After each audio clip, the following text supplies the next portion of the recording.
नमस्कार. प्रेमाची गोष्ट या मालिकेच्या आजच्या भागामध्ये मी तुम्हा सर्वांचे अगदी मनपूर्वक स्वागत करते. आजच्या भागामध्ये आपल्याला पाहायला मिळतं, आता मुक्ताला सागरवर असणारं प्रेम व्यक्त करायचं असतं, परंतु त्यासाठी कसं करावं असा विचार करत आता मुक्ता ही सागरचं शर्ट घेते आणि समोर ठेवत आपलं प्रेम व्यक्त करत म्हणते, सागर, माझं खरंच तुमच्यावर खूप प्रेम आहे. सागर, तुम्ही विचारही करू शकत नाही इतकं माझं तुमच्यावर प्रेम आहे. असं म्हणत आता मुक्ता ही शर्टचा हात हातात घेते आणि त्यानंतर ते शर्ट घालत म्हणते, मला वाटलंही नव्हतं की असं कधी होईल, परंतु नाही सागर, हे खरं आहे की मी तुमच्या प्रेमात पडली आहे. आता मुक्ता शर्टला मिठी मारत सागरवर असणारं आपलं प्रेम व्यक्त करत म्हणते, सागर, मी तुमच्याशिवाय नाही राहू शकत, तुमच्याशिवाय नाही जगू शकत. आय लव्ह यू सागर. असं म्हणत आता मुक्ताही आपलं प्रेम व्यक्त करत आता आरशात पाहू लागते. मुक्ताही सागरच्या प्रेमामध्ये आकांत बुडालेली असते. आता सागरच्या समोर ते प्रेम तिला व्यक्त करायचं असतं आणि त्यासाठीच तिची प्रॅक्टिस चालू असते. आता मुक्ता शर्टला घट्ट मिठी मारून असते. त्याचवेळी मुक्ता भानावर येते. ती मागे वळून पाहते तर कोणीच नसतं. आता मुक्ता म्हणते, बाप रे, काय चाललंय माझं, काही करत असते मी, परंतु नाही हा, आज काहीही झालं तरी सागर, माझं तुमच्यावर किती प्रेम आहे हे मी तुमच्यासमोर व्यक्त करणारच. आज मी काही झालं तरी माझ्या प्रेमाची कबुली देणारच. आता मुक्ता ही प्रेमाची कबुली देण्यासाठी एक ते प्रॅक्टिस करत असते, तर दुसरीकडे मात्र आता मुक्ताला आपल्यापासून सुटका मिळावी यासाठी सागरने वकील साहेबांना आपल्या ऑफिसमध्ये भेटायला बोलवलेलं असतं. आता मुक्ताच्या नकळतच सागरने डिवोर्स पेपरवर सही केलेली असते. आता सागर ते डिवोर्स पेपर वकील साहेबांच्या हातात देतो आणि म्हणू लागतो, मी जोपर्यंत एअरपोर्टला पोचत नाही तोपर्यंत काही झालं तरी हे डिवोर्स पेपर मुक्ताच्या हाती लागायला नको. मी एकदा तिकडे पोचलो की त्यानंतर तुम्ही हे डिवोर्स पेपर मुक्ताच्या हाती द्यायचे आहेत. तर आता वकील साहेब सागरला म्हणतात, प्लीज सर, तुम्ही ऐकून तरी घ्या, या सगळ्याची काय गरज आहे आणि हे सगळं काही का करत आहात, प्लीज मला कारण कळेल का. सागर म्हणतो, प्लीज मी तुम्हाला कारण नाही सांगू शकत. तर वकील साहेब सागरला म्हणतात, परंतु सागर सर, एकदा तरी विचार करा. सागर चिडतो आणि म्हणतो, प्लीज, मी तुम्हाला एकदा सांगितलं ना की मी तुम्हाला कारण नाही सांगू शकत, परंतु हे सगळं करणं खूप महत्त्वाचं आहे आणि ही गोष्ट आता सध्या तरी कोणालाही कळायला नको, मिहिरलाही नाही. मी जेवढं सांगितलं आहे तेवढंच करायचं. मी इथून सिंगापूरला गेल्यानंतर किंवा एअरपोर्टला पोचल्यानंतरच तुम्ही हे पेपर मुक्ताला दाखवायचे आहेत, तोपर्यंत नाहीत. तुम्ही येऊ शकता. असं म्हणत आता वकील साहेबांना तिथून जायलाच सांगतो. आता सागरला खूप वाईट वाटत असतं. सागरचं मुक्तावर जीवापाड प्रेम असतं, परंतु मुक्ताच्या सुखासाठी सागर आता मुक्ताला डिवोर्स देत असतो, परंतु मुक्ताचं सुख मात्र सागरमध्येच असतं. आता सागर मनाशीच म्हणतो, मुक्ता, मला माहीत आहे ज्यावेळी हे डिवोर्स पेपर तुमच्या हातात येतील त्यावेळी तुम्हाला खूप त्रास होईल, परंतु तो त्रास म्हणजे शेवटचा त्रास असेल. त्यानंतर माझ्यामुळे तुम्हाला कुठल्याही प्रकारचा त्रास होणार नाही आणि मी तुम्हाला त्रास देणार नाही, कारण आता मी तुमच्यापासून लांब जाणार आहे, खूप लांब, 7 समुद्रापलीकडे. असं म्हणत सागरच्या डोळ्यामध्ये अश्रू आलेले असतात, कारण मुक्ताशिवाय जीवन जगणं याचा सागरने कधी विचारही केलेला नसतो आणि सागरला या गोष्टीचा खूप त्रास होत असतो. तर दुसरीकडे मात्र मुक्ताची अजूनही प्रॅक्टिस काही संपलेली नसते. आता मुक्ता पुन्हा एकदा आरशासमोर उभी राहते आणि पुन्हा एकदा सागरला प्रेमाची कबुली कशी द्यावी याची प्रॅक्टिस करत असते. आता मुक्ता आरशासमोर उभी राहत सागरवरील प्रेम व्यक्त करत म्हणते, सागर, आय लव्ह यू. असं म्हणत मुक्ता लाजू लागते आणि पुन्हा एकदा सागरवर असणारं प्रेम व्यक्त करत म्हणते, सागर, आय लव्ह यू. असं म्हणत आता मुक्ताही सागरच्या समोर प्रेमाची कबुली देण्याची प्रॅक्टिस करत असते. तर दुसरीकडे पाहायला मिळतं, सागर ऑफिसमधून येताच सर्वांच्या नकळतच आता कपाट खोलतो आणि त्यामध्ये बरीच कॅश ठेवत असतो. आता सागरने एवढी कॅश ठेवत असताना सावनीने हे सगळं काही लपून पाहिलेलं असतं. आता सागर एवढी कॅश कपाटात ठेवत आहे हे पाहून सावनीला आश्चर्यच वाटतं.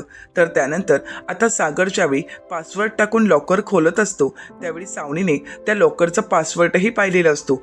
सागर त्या लॉकरमध्ये असणारी कॅश चेक करतो आणि त्यानंतर ती पुन्हा एकदा बाहेर काढत कपाटामध्ये ठेवतो. आता हे सर्व काही लांबूनच सावनी लपून पाहत असते. आता सावनी विचार करते की सागरने एवढी कॅश कपाटामध्ये का ठेवली असावी. तर ज्यावेळी सागर पुन्हा एकदा लॉकर बंद करतो त्यावेळी त्याचा पासवर्ड काय आहे हेही सावनीने पाहिलेलं असतं. आता सागर इन्व्हेस्टमेंटचे पेपर हातात घेतो आणि म्हणतो, मुक्ता, माझ्या जाण्यानंतर तुम्हाला कुठल्याही प्रकारची कमी पडू नये यासाठीच मी हे सर्व पैसे तुमच्यासाठी ठेवले आहेत. मला माहीत आहे मी गेल्यानंतर तुम्हाला खूप त्रास होणार आहे, परंतु तुम्हाला कधीही काही कमी पडू नये यासाठीच तर मी हे पैसे इथे ठेवले आहेत. मुक्ता, मला माफ करा, परंतु हे सर्व काही मला करावं लागत आहे आणि मी जरी एक चांगला नवरा बनू शकलो नाही तरीसुद्धा मला माझी कर्तव्य आणि जबाबदाऱ्या माहीत आहेत आणि मी माझ्या कर्तव्यापासून, मी माझ्या जबाबदाऱ्यांपासून दूर नाही पडणार. काही झालं तरी मुक्ता, मी माझी जबाबदारी पार पाडणार आणि आज या जबाबदारीला मी सुरुवात केली आहे आणि आज हे इन्व्हेस्टमेंटचे काही पेपर आहेत ते तुमच्या आणि सईच्या नावे केले आहेत. असं म्हणत आता सागर तेही पेपर तिथे फाईलमध्ये ठेवतो आणि त्यानंतर सागर सर्वांच्या नकळतच पुन्हा एकदा कपाट लॉक करतो आणि तिथून निघून जात असतो. परंतु आता सावनी हे सर्व काही लपून पाहत असते. आता सागर कपाटच्या चाव्या नक्की कुठे ठेवतो यावर सावनीचा बारीक लक्ष असतो. आता सागर ड्रॉवरमध्ये चाव्या ठेवत असतानाचं दृश्य सावनीने पाहिलेलं असतं. आता सागर जाताच सावनी लगेच धावत रूममध्ये येते आणि सर्वांच्या नकळतच त्या चाव्या आपल्या हाती घेते. तर कोणाला कळायच्या अगोदरच सावनी कपाट खोलते. आता मात्र सावनीचे डोळेच फिरतात, कारण एवढी कॅश सावनीने पाहिल्यानंतर सावनीला तर खूप आनंद झालेला असतो. सावनी त्यातील कॅश हातात घेते आणि म्हणू लागते, वा, खरंच खूप छान झालं. म्हणजे ज्याने चोच दिली त्याने चाराही दिला, ज्याने आपल्याला कुलूप दिलं त्याने तर चाव्याही आपल्या समोर आणून ठेवल्यात. सागर, या पैशाची खरी गरज तर मला आहे. आता सावनी ते सर्व पैसे हातात घेते आणि पाहू लागते. आता सावनीला ते सर्व पैसे घेऊन जायचे असतात, परंतु त्याच वेळी मुक्ता ही सागरला आवाज देऊ लागते. आता सावनीच्या कानी तो आवाज पडतो. सावनीच्या लक्षात येतं की कुठल्याही क्षणी मुक्ताही या रूममध्ये येऊ शकते आणि आपण रंगेहात पकडले जाऊ शकतो आणि म्हणूनच सावनी ती कॅश पुन्हा एकदा कपाटात ठेवते आणि घाई गडबडीने लॉक करून तिथून निघून जाते. तर दुसरीकडे पाहायला मिळतं आता सर्वजण जेवणासाठी बसलेले असतात. मुक्ता ही सागरला आवाज देत म्हणते, सागर, अहो जेवायचं नाहीये का तुम्हाला? चला ना जेवायला. सागर म्हणतो की हो, आलोच. एवढं काम संपलं की नक्कीच येईल. आता त्याचवेळी तिथे कोमल आलेली असते आणि कोमल म्हणते, वहिनी अगं झुणका. तर स्वाती म्हणते, बस खाली. आता जे काही ताटात वाढलं आहे ते निमूटपणे जेवायचं. कामाला मदत करायला कधी येत नाहीस ग? आणि म्हणे, वहिनी झुणका, अगं थोडी मदतही करायची. तर आता लकी तिच्यावर हसू लागतो. आता कोमल, लकी आणि स्वाती यांची मस्करी चालू असते, परंतु मुक्ताच्या मनात मात्र सागरचाच विचार चालू असतो. तर इंद्राताई म्हणतात, अगं मुक्ता, झुणकावरून आठवलं, माझी मैत्रीण आहे ना, ती सांगत होती त्यांच्या घरी झुणका केला की सगळं पटापट संपतो आणि हो, शेवटी जरासा उडतो. मग त्यामध्ये पाणी, मीठ, मसाला हे सगळं काही टाकून उकळी आणून खावं लागायचं. तर कोमल म्हणते, शी, असं कोणी करतं का? तर आता स्वाती म्हणते, मग काय झालं त्यात? अगं आपल्याजवळ नसायचं का? कारण आपल्याजवळ ज्यावेळी मम्मी रस्सा बनवायची सर्वांसाठी त्यावेळी रस्सा सगळा संपायचा आणि मम्मीसाठी काहीच उरायचं नाही. मग मी ते दृश्य नेहमी पाहिलं, परंतु त्यानंतर ठरवलं की आता काही झालं तरी मम्मीला उपाशी ठेवायचं नाही आणि म्हणूनच नेहमी एक वाटी अगोदरच मी मम्मीची बाजूला काढून ठेवत आले. तर इंद्राताई कोमलला सांगतात, अगं कोमल, शेवटी जो जेवायला यायचा त्याला तर काहीच उरायचं नाही आणि म्हणूनच हे करावं लागायचं. तर आता लकी म्हणतो, बाकी सगळं ठीक आहे, परंतु वहिनी, आज मटार बटाटा एक नंबर झाला आहे, अप्रतिम, मला तर खूप आवडला. मुक्ता म्हणते, हो ना? तर लकी म्हणतो, हो, खरंच खूप आवडलं आहे. आता सर्वांच्या चेहऱ्यावर आनंद असतो, परंतु सागर मात्र उदास असतो.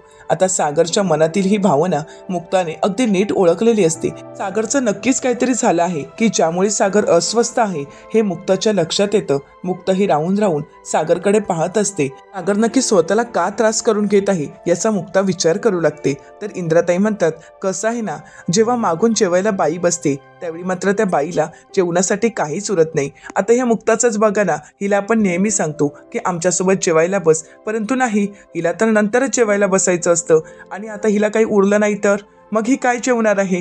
तर आता कोमल म्हणते, अगं वहिनी, चल ना, तू सुद्धा आमच्यासोबत जेवायला बस ना. तर मुक्ता म्हणते, हो, मी जेवणारच आहे, मी आणि सागर सोबतच जेवू.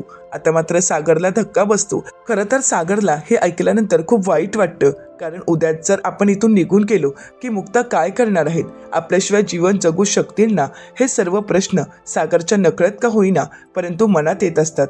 आता सागर काही न बोलता तिथून निघून जातो. आता मुक्ता ही सागरच्या मागे मागे जाते, सागरला थांबवण्याचा प्रयत्न करते, परंतु सागर काही थांबत नाही. तर दुसरीकडे आता सई मुक्ताला आवाज देऊ लागते. त्यामुळे मुक्ताला नक्की काय करावं काहीच कळत नाही. तर आता सागर काही थांबत नाही आणि म्हणूनच मुक्ता ही सई नक्की का बोलावत आहे ते पाहण्यासाठी निघून जाते. आता हे सर्व दृश्य सावनीने पाहिलेलं असतं. आता सागर आणि मुक्तामध्ये असणारा दुरावा पाहून सावनीला मात्र खूप आनंद झालेला असतो. तर दुसरीकडे पाहायला मिळतं आता सागर वकील साहेबांसोबत बोलण्यासाठीच बाहेर आलेला असतो. आता सागर वकील साहेबांना फोन करतो. सागर वकील साहेबांना म्हणू लागतो, मी आता आणखीन काही पेपर तुम्हाला पाठवले आहेत. तर वकील साहेब म्हणतात की हो सर, मी पाहिले आहेत. तर सागर म्हणतो की हे पेपर मी गेल्यानंतरच तुम्ही मुक्ताच्या हातात द्यायचे आहेत. तोपर्यंत या पेपरबद्दल कोणाला काहीही कळायला नको. मी जी काही माझी इन्व्हेस्टमेंट आहे ती सर्व इन्व्हेस्टमेंट मुक्ता आणि सईच्या नावावर केली आहे आणि त्यामुळे हे सर्व काही त्यांच्यासाठी आहे हे त्यांना मी गेल्यावरच कळायला हवं. खरं तर तुम्ही त्यांना समजावून सांगा की माझी सर्व इन्व्हेस्टमेंट मी सई आणि त्यांच्या नावे केली आहे. आता मात्र वकील साहेब शांतच होतात. तर दुसरीकडे पाहायला मिळतं आता मुक्ता ही जेवण काढून ठेवत असते. त्याचवेळी इंद्राताई तिथे येतात आणि मुक्ताला विचारतात, अगं मुक्ता, तू हे काय करत आहेस? जेवण का काढून ठेवत आहेस? अगं तू आणि सागर अजून जेवायचे आहात ना? परंतु मुक्ता मात्र काहीच बोलत नाही. इंद्राताई म्हणतात, तो पागल आणि तू सुद्धा पागल. अगं किती वाजले आहेत याचं भान आहे का तुम्हाला? अगोदर जेवून घ्यायचं ना? नाही, तुमची तर तुम्हाला कामं महत्वाची आणि नंतर जेवण. आणि आता सागऱ्या कुठे गेला आहे? तोही कुठे दिसत नाहीये. फोन कर त्याला आणि बोलावून घ्या आणि दोघंही अगोदर जेवून घ्या. मुक्ता म्हणते की हो, मी करते फोन. तर इंद्राताई तिथून निघून जातात.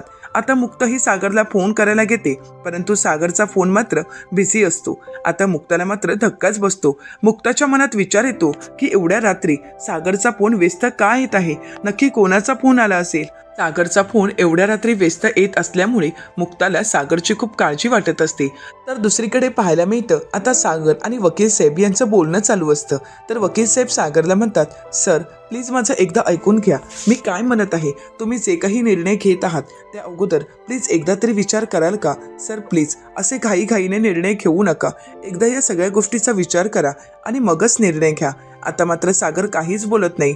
त्याचवेळी सागरला मुक्ताचा फोन येत आहे हे सागरने पाहिलेलं असतं आणि म्हणूनच सागर वकील साहेबांना म्हणतो, माझी कारणं तुम्ही समजू शकत नाही, परंतु आपण नंतर बोलू. असं म्हणत सागर फोन कट करतो आणि त्यानंतर मुक्ताचा फोन घेतो. मुक्ता ही सागरला म्हणते, हॅलो सागर, अहो काय, कुठे आहात तुम्ही? सागर म्हणतो, मी आत्ता ऑफिसला आलो आहे. आता मात्र मुक्ताला धक्का बसतो. मुक्ता विचारते, काय? सागर, अहो एवढ्या रात्री आणि ऑफिसला, नक्की काय घडलं आहे? सागर म्हणतो, नाही, एक महत्त्वाचं काम होतं आणि त्यासाठीच मला ऑफिसला यावं लागलं. मी फोनवर बोलतच खाली आलो आणि अचानकच मला ऑफिसला निघावं लागलं.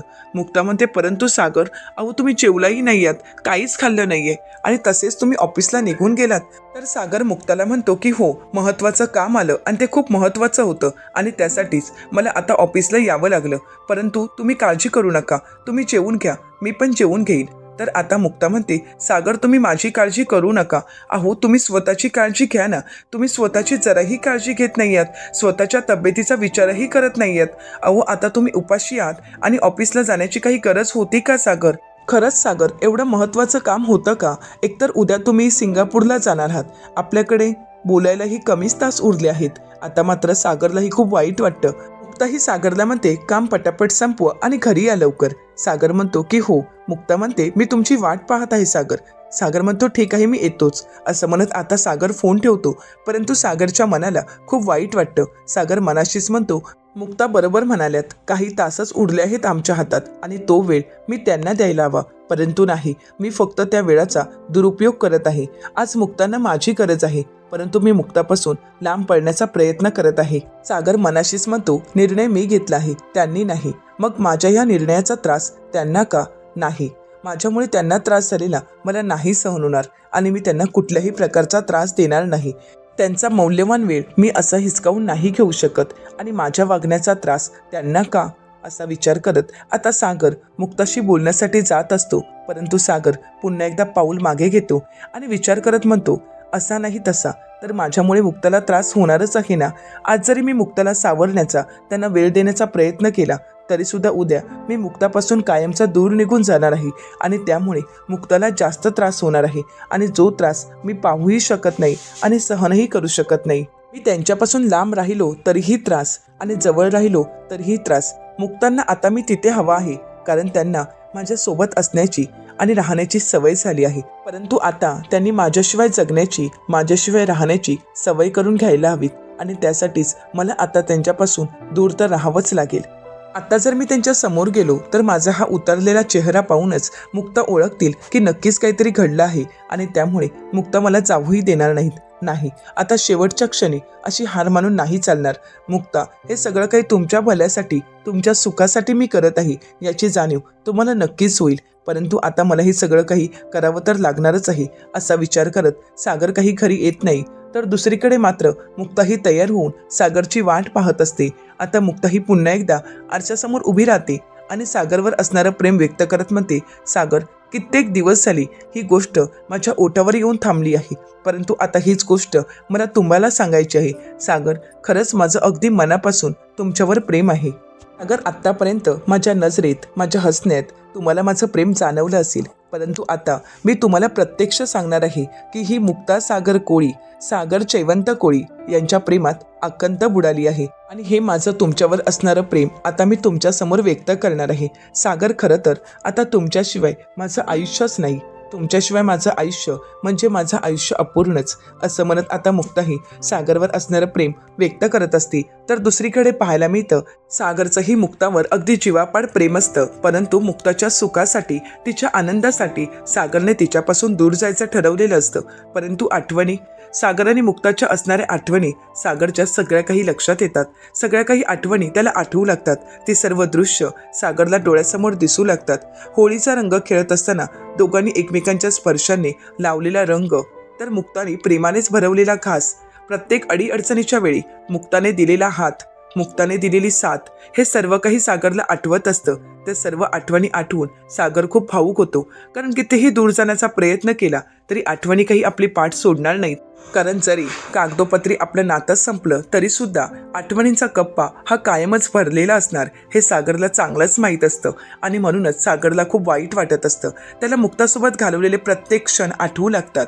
तर दुसरीकडे मुक्ताही तयार होऊन सागरची वाट तर पाहत असते, परंतु ज्यावेळी मुक्ता आरशासमोर उभी राहते तेव्हा ती लाजू लागते, कारण तिलाही नकळतच सागरसोबत घालवलेले प्रत्येक क्षण आठवू लागतात. सागरचे आणि तिचे प्रेमळ क्षण, त्यांनी एकमेकांसोबत घालवलेला वेळ, हे सर्व क्षण मुक्ताला आठवू लागतात. नकळतपणे मुक्ताही सागरच्या प्रेमात पडलेली असते. सईसाठी झालेलं लग्न आता प्रेमाच्या किनाऱ्यावरून येऊन थांबलेलं असतं. आता याच किनाऱ्यावर सागरने मुक्ताच्या गालावर दिलेली किस, हे सर्व काही मुक्ताला आठवत असतं. सागरने आपल्यावर असणारं प्रेम व्यक्त केलेलं असतं. हे सर्व क्षण मुक्ताला आठवत असतात. तर दुसरीकडे सागरच्याही आठवणी जाग्या झालेल्या असतात. आठवणींना उजाळा मिळालेला असतो. सागरला मुक्तासोबत घालवलेले रोमॅन्टिक क्षण आठवू लागतात. ते सर्व क्षण आठवत असताना नकळतपणे सागरच्या डोळ्यातून अश्रू येत असतात. त्याला खूप वाईट वाटत असतं. मुक्तापासून दूर जाणं हे सागरनेही कधी स्वप्नात विचारही केलेला नसतो.